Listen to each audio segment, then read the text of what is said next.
Ladies and gentlemen, your DJ for tonight has spent hours setting up his lights. He's spent ages performing sound checks. Wow. So guys, as you can see, that's the Cross DJ application user interface.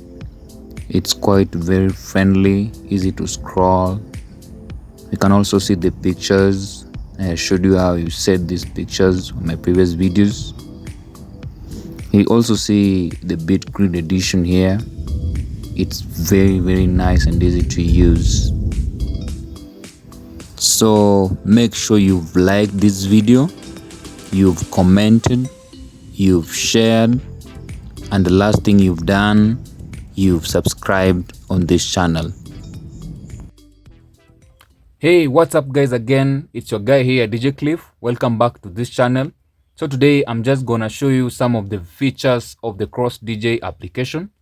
I just want to teach you more about the interfaces and how you can create good quality scratches in your mixes. So today I'm just gonna go straight to the point. What you see here on the right side, let me zoom for you to get to see them clearly. What you see here, this is the setting buttons.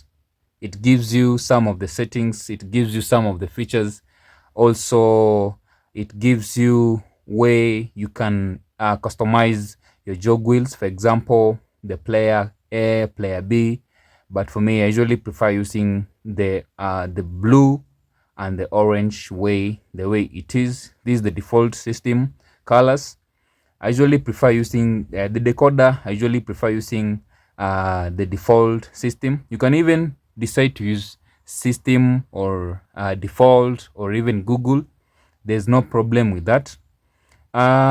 In my phone, my phone has a problem with the audio engine. So using the OpenSL usually does not make it good for my phone. So I usually prefer using the Air Audio in my Cross DJ application. I'm sure even yours, you might be having problems with the audio engine. So I prefer even you have to set your audio engine to Air Audio. It is worth that setting.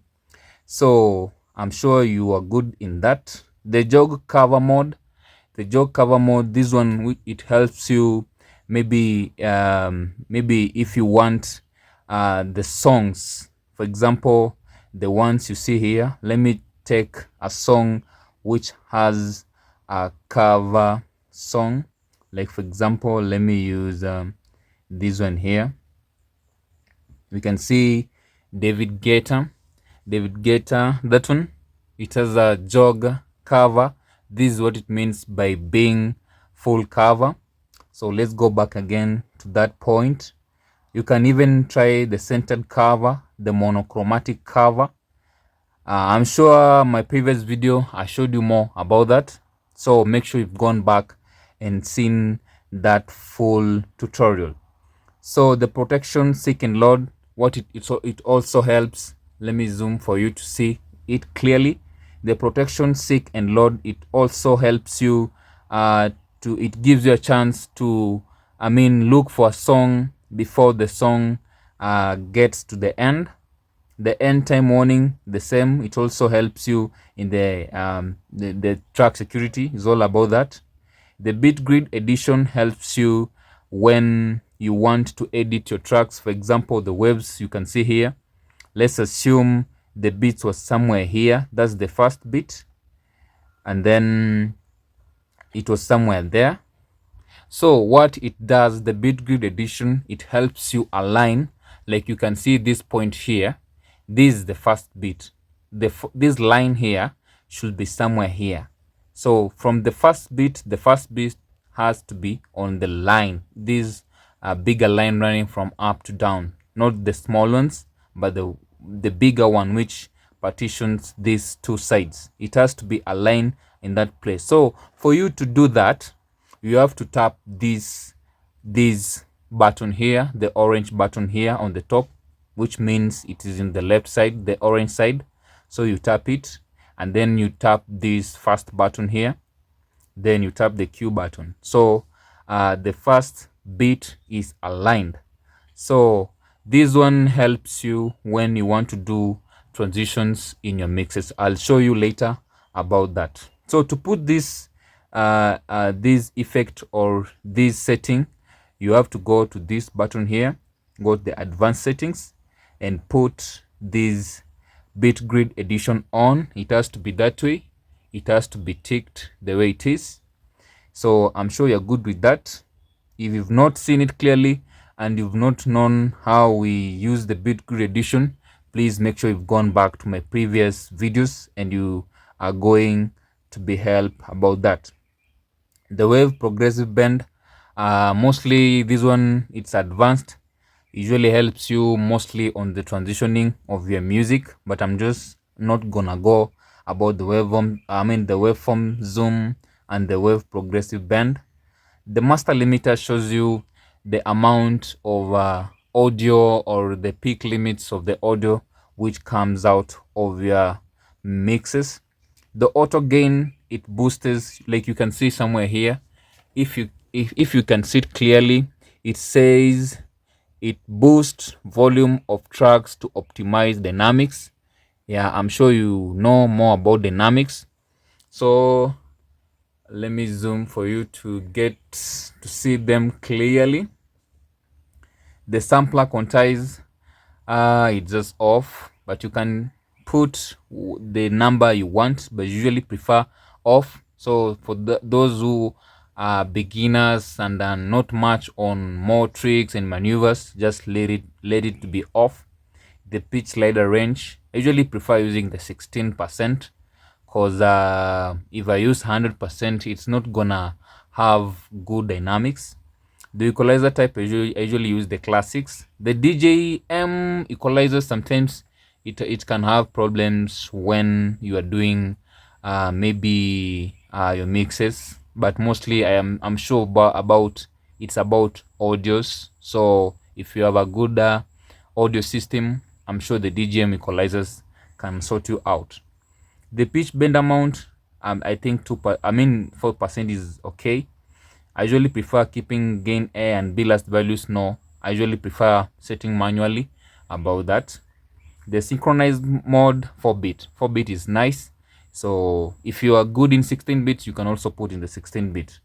So all these settings, I'm sure my previous videos has well addressed them. So make sure you've gone back and seen that video. So more about the key lock.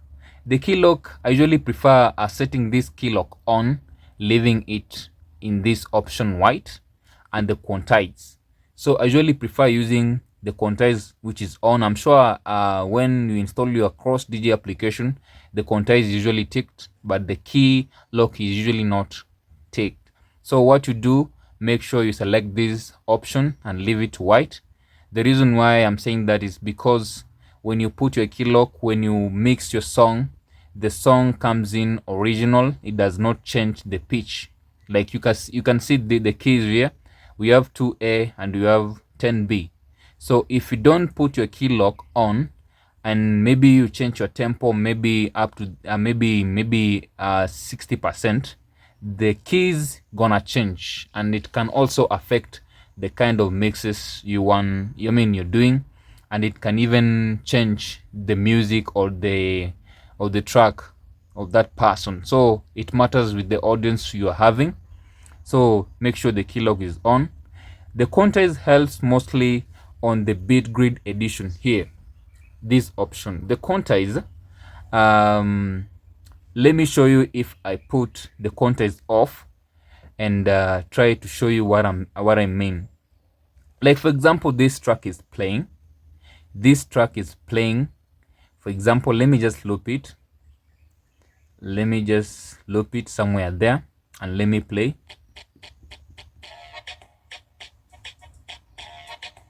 Now let me clone this track again. Has to be 2.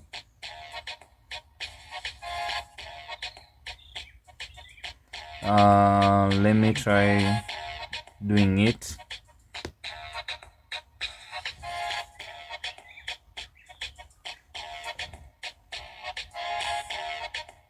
So I want to show you is something about the quantize. So let's go and see.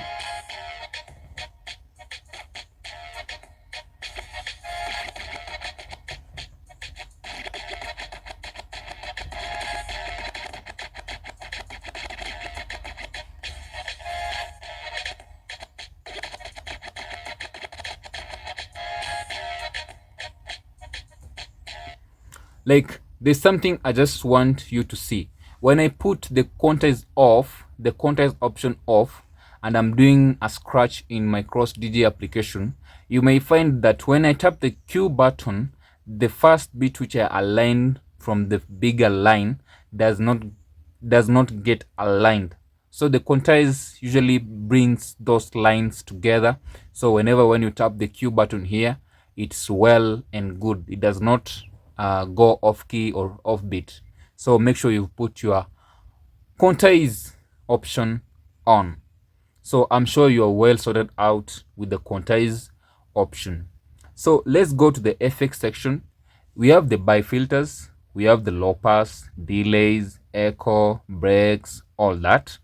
So for me, I usually prefer using the echoes, or to do kinda, maybe I'm finishing up my certain mix on this side and now I want this side to play on. Like, let me just illustrate how I use the echoes and you guys gonna like it.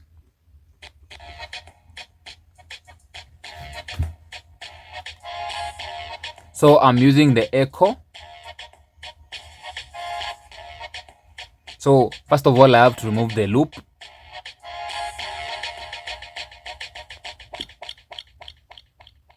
You can see I've used the echo to have that back scratch effect, and I usually prefer using this lower side of the cross DJ application. So if you want to have a very quality back scratch effect in the cross DJ application, make sure you lock your echoes and then you put here, and then you have to be fast. You tap this button twice, then you scroll back, then you tap the Q button to have the back scratch effect of your cross DJ application. Now what matters most is your speed. Make sure your speed is good by making sure you practice this back scratch effect every day and you've known the whole user interface of the cross DJ application.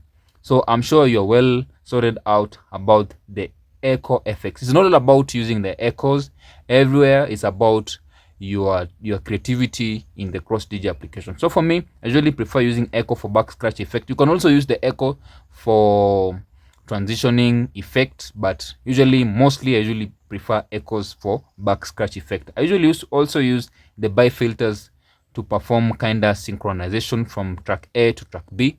If you want to see more about transitioning, about the buy filters, make sure you've seen my previous video. It has sorted out, it has shown how you're going to use the buy filters and the low pass in the cross DJ application. I'm sure you're well sorted out more about that. I've also showed more on my previous videos on how you can also use the loops and the sleep modes in the cross DJ application. It's well sorted out. If you want the full video of that, when I'm using this kind of effects, make sure you've also gone back to my previous video and seen that video in this case in use. So I'm sure you're well sorted out about the cross DJ application interface, and if you have a question, make sure you drop that question on my comment section. I'm also gonna share this cross DJ application very soon on my link section down below, so that you guys can also download the cross DJ application. I have a problem with my mega sharing app, so very soon I'll share the link for you guys. So the most important thing in the cross DJ application is knowing the all interface and getting used to the cross DJ application interface. Like I've showed you more about these settings here, and I've also showed you about the FX equalization, the loop sides of the cross DJ application. We also have the play and the Q button, of which you can just see by your eyes. also that's the first things you always come in contact with. These numbers which you see here, they're just not numbers. They're showing you what kind of let me zoom for you to see them clearly. These numbers shows you the beats per minute of your song or your track you're using.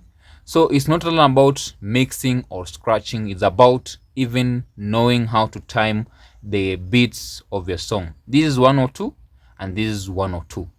The only way you can come from beats of 80 to 100 is by coming from you go in an ascending order. So you come from the beat of 86, like for example this one here. Let me just delete this search. For example, for me, I usually prefer going in a descending order from the bigger to the lowest. It's usually very easy for me to do those scratches. You can also set your BPM to an ascending order from the big to the low. So I've not analyzed all these strokes because there's so many. So I usually prefer using the beats per minute in descending order. To analyze these songs, there's a key there. Just go analyze them. It will analyze all these keys for you. But don't close this tab. You just minimize this tab and you do your things. But I've not closed my Cross DJ application. It's still analyzing the keys, the beats per minute. So the next time you're maybe waking up the next day, your keys will be well aligned and you'll be good to go. You'll be good to go with your Cross DJ mixing. The tempo slide usually helps you. Maybe this song was, maybe there's sometimes you can mix your songs and get away that the song, the one which is playing next, for example, this one was playing at 102 beats per minute, and this one now, because I synchronized it went to 102 beats per minute. But now the original song, the beats per minute of these songs were 101. 100 and maybe let's say 104. But since I wanted this one to match with this side, I, like for example this way, let me just put this crossfader this side. You can see it has gone at 102.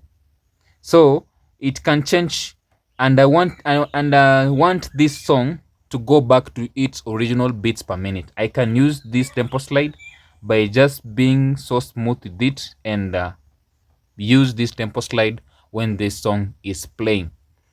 So that's how you use this tempo slide. Again, you can also touch by coming at this side, at the center of the cross or the jog wheel. You just come at the center, you tap this side, and then you scroll this way.